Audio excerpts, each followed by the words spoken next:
and welcome to NEMC Channel 6 Focus Program. I'm Joe Adair. I'll be your host today, and joining me is Mike Musary. Welcome. Glad to have you back. Mike is the Superintendent of Schools for the Armada District. Glad to have you back again, Mike. Let's talk about some of the things first from last year. What are some of the highlights?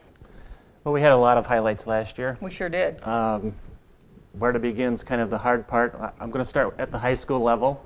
We graduated 163 students, and 93% of those students went on to college, so we're really proud of that.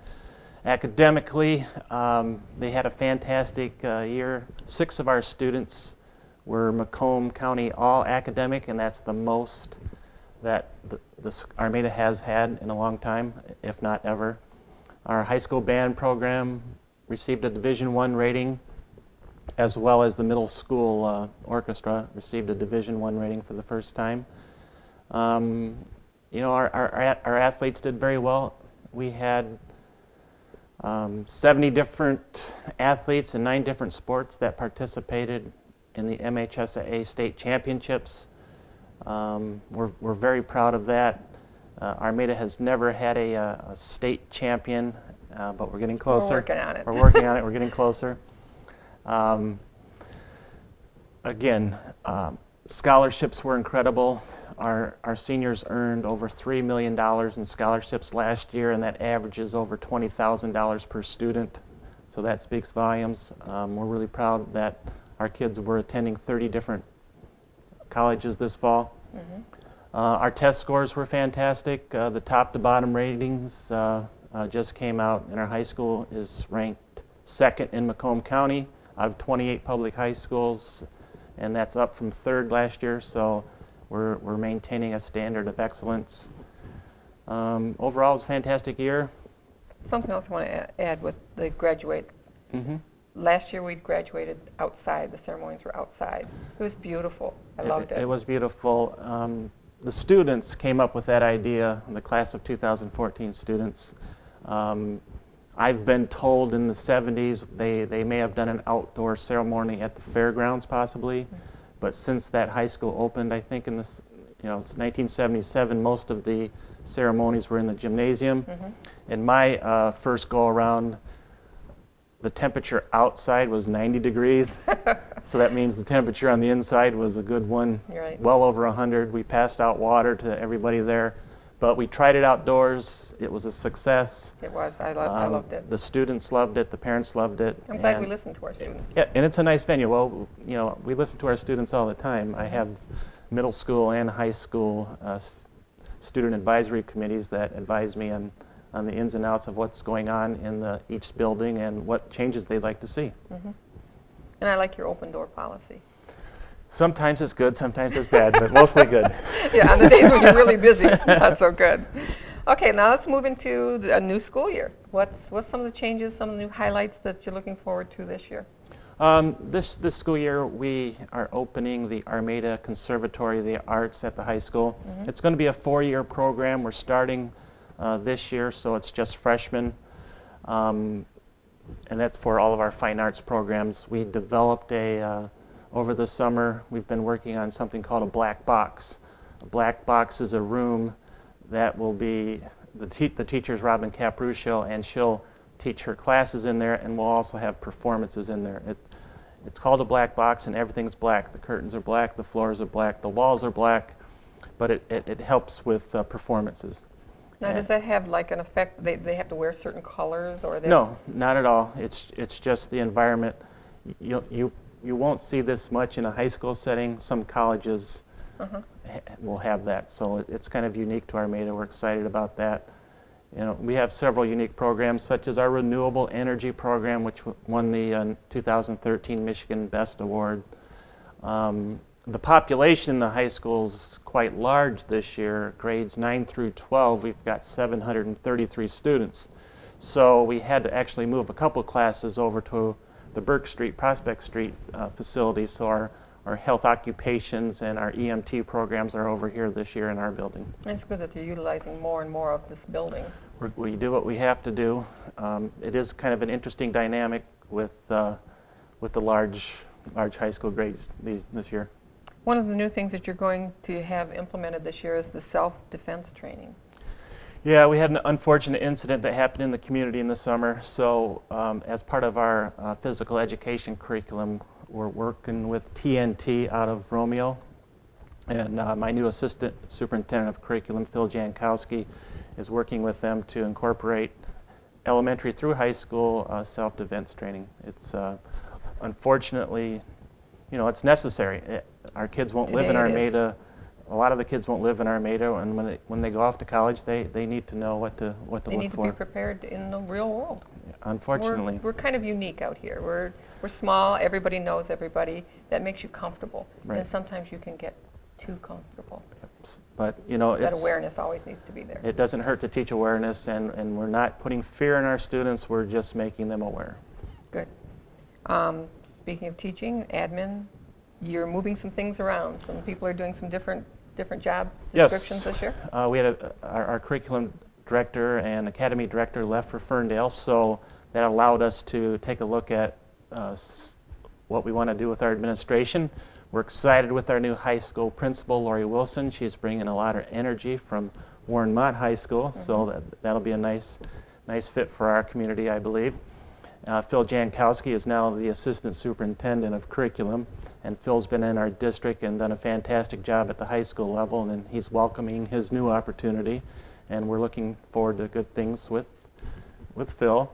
The academy has a new director, Bill Zeblin. The Zeblins have been in this community a long time, but Bill will bring different ideas and different outlooks, different thoughts to the academy, and I believe we're going to make it a better academy going forward with some of the ideas that we're going to have from Bill.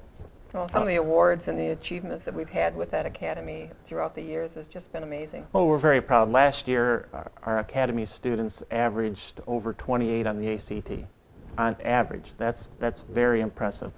That ultimately ends up in a lot of scholarship money, and that's what we're trying to do for our students.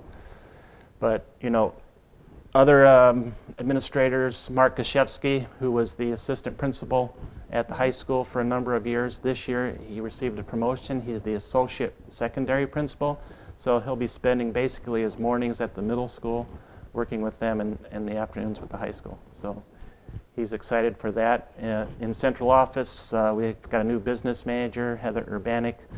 Heather's been with the district for numerous years, and some of the finance things that I've been doing over the years, I'm going to hand off to Heather. She's ready for the new opportunity. She'll also be in charge of transportation, our ASEP program as well.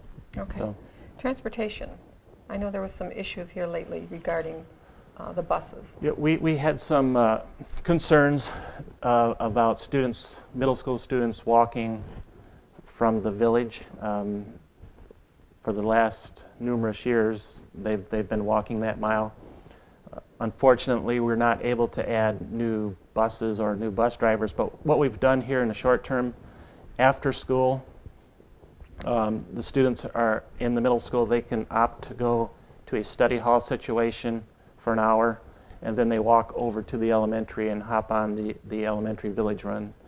We have 14 students that have signed up for that, and we don't require them to do it every day. If they want to do it once a week, twice a week, fine, whatever. So they're not locked into a schedule? They're not locked in. Daily routine changed or because something? They'll have athletics or other things after school as well as the school year goes on. So we're trying to do what we can. We're still looking at that situation to see if we can improve it. We have 91 middle school residents in there. So, and we're talking just village residents? We're just talking, this is just a village issue right now. Yeah, we met with some parents, a handful of parents before school started to kind of discuss their concerns and listen to their concerns, and this is the temporary plan we've come up with, and we're still working to see if we can come up with something better. Okay, and from what I understand from our conversations earlier, it's not actually even a significant financial At this time, it's not a financial cost because there's about 20 to 25 seats open on that village run, so the students, there's space. Okay. And speaking of numbers, how many school of choice kids do we Again, we have just under 2,000 students in the district, so 25% of those are school of choice. I mentioned 9 through 12, we have 733 students in our district. What's kind of interesting is the population in the first 4 grades, kindergarten through 3rd grade, has 300 less students. So we've only got about 432 students, grades K through 3, and we've got 733. So that's a lot. Right. Our numbers tend to increase by about 5 to 10 each year from kindergarten all the way up to 12th grade because of the school of choice. But we don't expect them to increase 300 by the time. So we may be a slightly smaller school district as the years go by. However, if there's growth and water comes to Armada, then we might be building a new high school. But you just have to plan for the future the best you can. And the population right now is, because of the economy, I believe, the birth rates have been very low the last several years. And the economy's been picking up a little bit, and you can expect more families in the near future too. Well, that's always good. Okay, let's jump away from academics and things. Let's go to sports.